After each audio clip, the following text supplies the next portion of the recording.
Hello বন্ধুরা, এই দেখো এটা এখানে এই যে স্যালাড করব বলে রেখেছি। এই দেখো এখানে হলো বিট গ্রেট করে রেখেছি, এখানে পেঁয়াজ কেটেছি, শসা আর লঙ্কা, আর লাগবে হলো এই যে টক দই, আর লাগবে হলো এই যে বিট নুন। ঠিক আছে, চলো তাহলে বন্ধুরা এই যে এই বাটিটা নিলাম, এবার নিয়ে একে একে এগুলোকে সব মিক্সড করবো। বিটটাও নিয়ে নিলাম, লঙ্কাও নিয়ে নিলাম, আর এই যে কিছুটা শসা নিয়ে নিলাম। নিয়ে বন্ধুরা এতে একটুখানি দই দেবো, টক দই।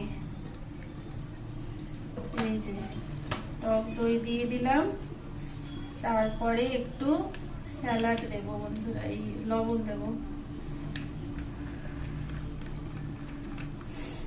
বিট নুন দিয়ে দিলাম। এটাকে ভালো করে একটু মিক্স করে নেবে। বিট এমনি এমনি খাওয়া যায় না বন্ধুরা, এটা সবাই জানে, কিন্তু এরকম ভাবে স্যালাড বানিয়েও বন্ধুরা বানিয়ে খেয়েও দেখবে কত সুন্দর লাগবে। যারা ডায়েট করে তাদের জন্য তো এটা খুবই ভালো। আমি তো বন্ধুরা ডায়েট করিও না, আর ডায়েট করতে পারিও না, এরকম ভাবে তোমরা স্যালাড করে খাবে।